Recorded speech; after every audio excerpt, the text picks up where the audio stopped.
What is divine simplicity? It's been made apparent to me that, a lot of us aren't very clear on what divine simplicity is, so I thought I'd make a short video sort of going over the basics of what it is. So what is divine simplicity? Typically, you will hear it as phrased in two tenets, which is one, there is no composition in God, meaning God is not made of parts. And two, that everything holy in God is God. And I'm adding a bit of a clarification for the second tenet because a lot of people are unclear on what intrinsic means in reference to divine simplicity and how our theologians like Thomas Aquinas uses terms like in God and what that exactly means. So it'd be best to first define what a part is, right? To understand the doctrine that says there's no composition. What is being considered a part? Well, you can think of a part being considered in two ways here. First is a physical part, which you guys, I'm sure, are more familiar with, which are things that are spatially extended in time, which are not identical to the whole of the object. For example, a car is made up of wheels, doors, seats, an engine, and whatnot. And each individual item that can be said to make up the car is not identical to the car itself. In addition to that, those parts are spatially extended, and so we consider them physical parts, right? And a key clarification here is that these things are not just in our mind as parts, but they are in extramental reality as constituents of the whole of the car. So in a sense, they are ontologically prior to the car. The metaphysical sense is what gives people more confusion about what a part is. And what a metaphysical part is something in the being of a thing, does not have to be physical, but of which is extramental and is not identical to the whole object. Let me give you an example. Most theologians don't take angels to be physical beings.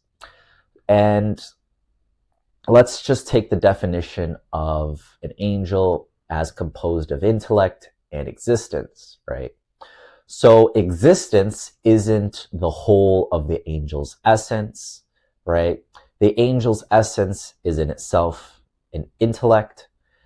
And so what makes up in the angel's being as an actual existing thing is its essence plus its existence, right? And because in this sort of hypothetical, an angel is not a physical being, it is a spiritual being, there is no physical parts, but there is in the existing angel a composition of essence and existence. And so what we mean is that in God, his essence is his existence, right? Since there is no difference between what God is and that God is, right? And when I say that God is, the distinction there is something like thinking of, a picture a picture of a house in your mind, as opposed to seeing that house in actual reality, right? Extramental reality. It's there and you're receiving it as an actual object in reality. And so the essence, you can think of the house as a sort of blueprint, an image in your mind, right? You can capture the form of a house. And then there's the difference between just having that sort of image of the house in your mind and the fact that the house exists, right? So that's the difference between essence and existence. Essence is what it is. Existence is that it is. It does exist as an actual being in reality. So when we say that God is not composed and anything in God is God, we now have to talk about what it means for something to be in God and for that to just be God, right? And this is what confuses a lot of people. So what exactly does it mean for whatever is in God to just be God?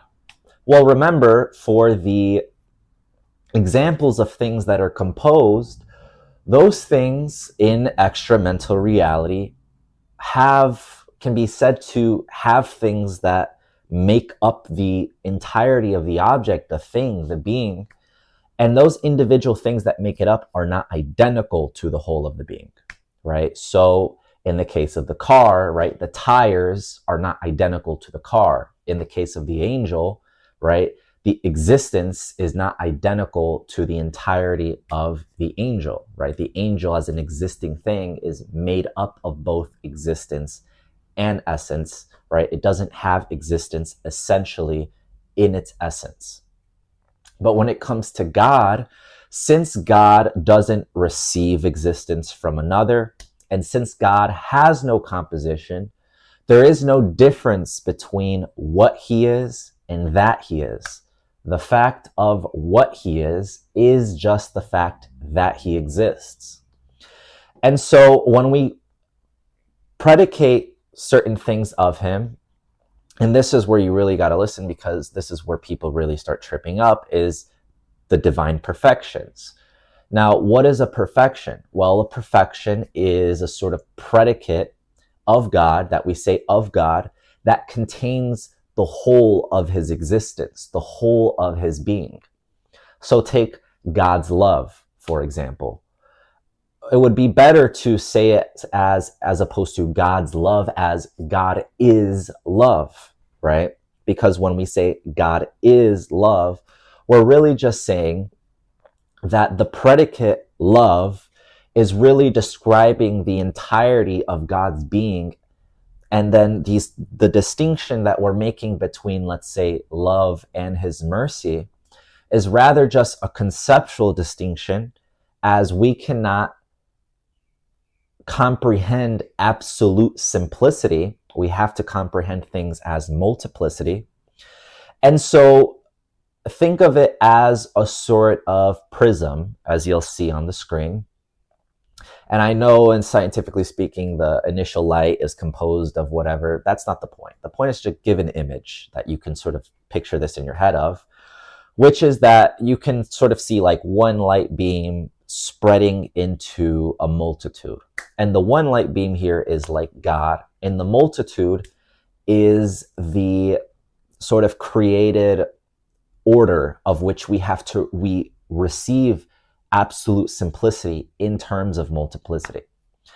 And so the divine perfections, love, goodness, intellect, we say those are not things God has. Those are things God just is, right? And he just is love, because in reality, God's love just is his existence. It contains the whole of his existence. And so if God's love if the predicate love just is the whole of his existence, and God's intellect just is the whole of his existence, then in reality, there is no difference between God's love and God's intellect. They are one. They are just his essence, his existence, the fact that he is. And so you may be thinking, well, that kind of doesn't sound right, because how then can we make distinctions? Are we just making stuff up about God's intellect? You're saying that it's meaningless to say that there's no difference between God's intellect and his love. Well, this is why in scholastic thought we make distinctions between real distinctions and virtual distinctions, right? In reality, it's the same thing, but in our mind, as we receive that one reality, it is not the same thing, right? There's a virtual distinction between God's perfections. And so we can now go back to why I sort of further specified the second tenet of divine simplicity, which is that everything that is wholly in God is God. Now, why do I say wholly in God? And this is a big part of why I'm making this video. And it's because a lot of people are going around and taking the word intrinsic in a broad sense, and they are using that to form arguments against divine simplicity. And so let me give you an example. Okay, God is the ground of my existence, right? I can say God created me, right? I depend on God. That's a predicate, right, being said of God. But that does not mean that because I'm saying something of God, that I'm saying something solely of God, right? What I'm saying is not a wholly intrinsic perfection, but it does include perfection, right? Because God is ultimately perfection. He includes all of his perfections in reality, or just one. And my statement that God created me or God loves me does include the perfection. So my existence in that statement is grounded in God, but it also doesn't contain just God. It contains a creature, it contains me. Now, that's more obvious, right? It's more obvious than why we wouldn't say, well, that's just simply intrinsic to God, right? Although a part of it, right, a component of that statement is wholly in God, which is just God as his single existence, of which grounds my existence. Now let's take God as he exists in an alone world, right? Prior to creation, God existed alone, right? Let's say for the sake of this point. The point here is that when I say God can possibly create me, I don't exist yet, right?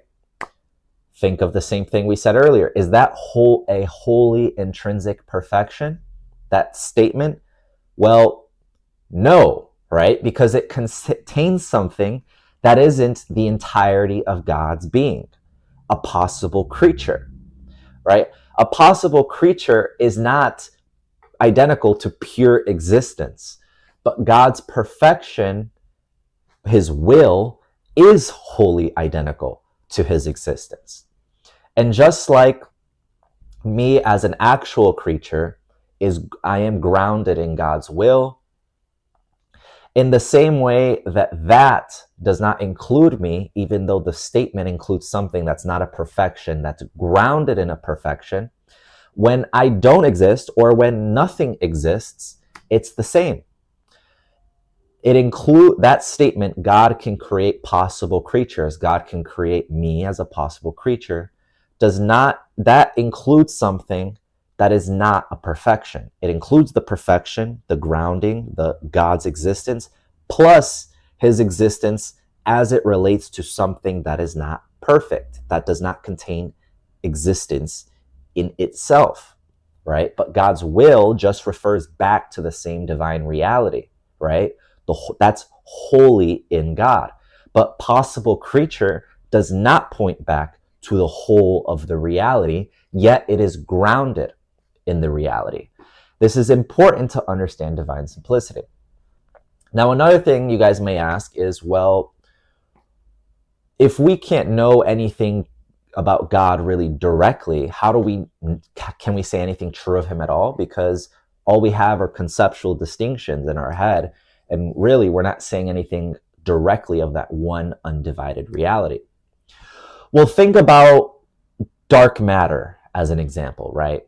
As of right now, we can only measure its effects, right? We see sort of galaxies being moved in certain ways. We see there's a sort of force in the universe, and we know there's a force that we have not directly measured because of how it's affecting the things around it. And so our reasoning about God is like that, likewise, in Thomas Aquinas' thought at least.